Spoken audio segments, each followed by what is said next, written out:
Hello viewers, 10 share M bank pro এটাকে download করতে হলে প্রথমে প্লে স্টোরে যেতে হবে।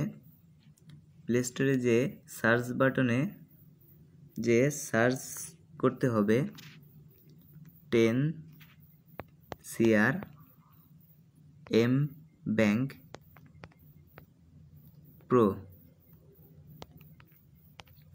সার্চ করার পরে এখানে চলে আসবে, এটাকে ডাউনলোড করে নিতে হবে।